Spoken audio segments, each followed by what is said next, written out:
تو صحابہ ملنے لگے، لوگ ملنے لگے، استقبال ہوا، سارے کے سارے مل رہے ہیں۔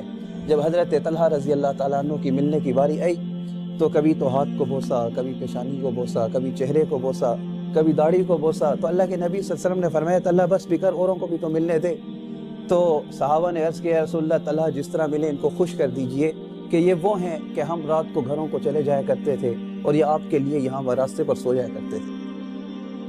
تو کچھ دن گزرے، کچھ مدت گزری تو اللہ کے نبی صلی اللہ علیہ وسلم نے مجلس میں دیکھا کہ حضرت طلحہ نظر نہیں آئے، تو فرمایا کہ طلحہ کدھر ہیں؟ تو صحابہ نے عرض کیا یا رسول اللہ صلی اللہ علیہ وسلم حضرت طلحہ بیمار ہیں۔ تو اللہ کے نبی صلی اللہ علیہ وسلم نے فرمایا کہ مجھے حضرت طلحہ کے گھر لے چلو۔ تو اب اللہ کے نبی صلی اللہ علیہ وسلم کو حضرت طلحہ کے گھر لے جایا جا رہا ہے۔ تو آپ صلی اللہ علیہ وسلم حضرت طلحہ کے گھر جب گئے اور آپ صلی اللہ علیہ وسلم نے مریض کی حالت کو دیکھا تو آپ صلی اللہ علیہ وسلم پہچان گئے کہ یہ آج رات کا مسافر ہے۔ تو آپ صلی اللہ علیہ وسلم نے وہاں سے اٹھے اور ان کے گھر والوں کو علیحدہ میں جا کر آپ صلی اللہ علیہ وسلم نے ارشاد فرمایا کہ طلحہ رات کو اگر فوت ہو جائیں تو مجھے اس کی اطلاع کر دینا، میں آ کر اس کا جنازہ پڑھا دوں گا۔ تو آپ صلی اللہ علیہ وسلم کہہ کر تشریف لے گئے۔ اب حضرت طلحہ پوچھتے ہیں کہ اللہ کے نبی صلی اللہ علیہ وسلم نے میرے بارے میں کیا ارشاد فرمایا ہے؟ تو اب لوگ پریشان ہیں کہ ہم کیا بتائیں کہ تو آج رات کا مہمان ہے، اس دنیا سے چلا جائے گا۔ تو لوگوں نے آخر بتا دیا کہ آپ صلی اللہ علیہ وسلم نے فرمایا کہ اگر تو رات کو فوت ہو جائے تو مجھے اطلاع کر دینا، میں آ کر تیرا جنازہ پڑھاؤں گا۔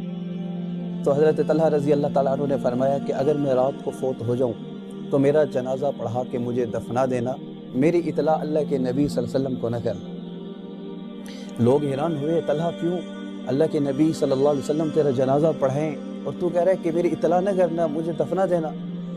تو حضرت طلحہ نے فرمایا کہ یہ جملے لکھنے کے ہیں، تاریخ کے اندر موجود ہیں، علامہ ادریس کاندھلوی رحمۃ اللہ علیہ نے بھی اس کو ذکر کیا ہے۔ تو فرمایا کہ میں جب رات کو فوت ہوں گا اور تم یہاں سے جاؤ گے اور اللہ کے نبی صلی اللہ علیہ وسلم کو جا کر ان کے گھر کی دستک دو گے اور آپ صلی اللہ علیہ وسلم کو بیدار کرو گے تو آپ صلی اللہ علیہ وسلم کی آرام میں خلل پیدا ہوگا، نیند میں خلل پیدا ہوگا۔ پھر اللہ کے نبی صلی اللہ علیہ وسلم کو جب لے کر آؤ گے تو راستے میں کوئی دشمن نقصان پہنچا دے یا کوئی کانٹا چبھ جائے، کوئی پتھر لگ جائے، تو میں طلحہ نہیں چاہتا کہ میری وجہ سے اللہ کے نبی صلی اللہ علیہ وسلم کو تکلیف پہنچے۔ تو صبح ہوئی تو اللہ کے نبی صلی اللہ علیہ وسلم نے مجلس میں دیکھا اور صحابہ سے پوچھا کہ حضرت طلحہ کا کیا حال ہے؟ تو صحابہ کی آنکھوں سے آنسو آ گئے، کہا یا رسول اللہ وہ تو رات کو فوت ہو گئے۔ تو آپ نے فرمایا تو مجھے اطلاع کیوں نہیں کی؟ تو صحابہ نے عرض کیا کہ مریض کی وصیت یہی تھی کہ میں جب رات کو فوت ہو جاؤں تو میری اطلاع اللہ کے نبی صلی اللہ علیہ وسلم کو نہ کرنا کہ میری وجہ سے آپ صلی اللہ علیہ وسلم کو کوئی تکلیف اور دکھ نہ پہنچے۔ تو اللہ کے نبی صلی اللہ علیہ وسلم نے فرمایا کہ اچھا مجھے حضرت طلحہ کی قبر پہ لے کر جاؤ۔ تو جب آپ صلی اللہ علیہ وسلم کو حضرت طلحہ کی قبر پہ لے آیا گیا تو آپ صلی اللہ علیہ وسلم نے ایسی دعا مانگی جو نہ پہلے کسی نے کسی کے لیے شاید مانگی، نہ قیامت تک آگے کوئی کسی کے لیے مانگے گا۔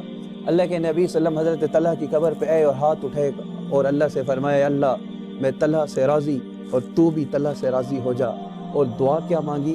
اللہ کے نبی صلی اللہ علیہ وسلم نے فرمایا اللہ جب قیامت کا دن ہو اور تمام انبیاء کی کرسیاں لگی ہوں اور سارے انبیاء موجود ہوں اور سارے انبیاء کی تخت اور کرسیاں لگی ہوں اور ساری کائنات کے انسان بھی موجود ہوں اور یا اللہ تیرا تخت بھی لگا ہو اور یا اللہ منظر یہ ہو کہ تو طلحہ کو دیکھ دیکھ کر مسکرائے اور طلحہ تجھے دیکھ دیکھ کر مسکرائے۔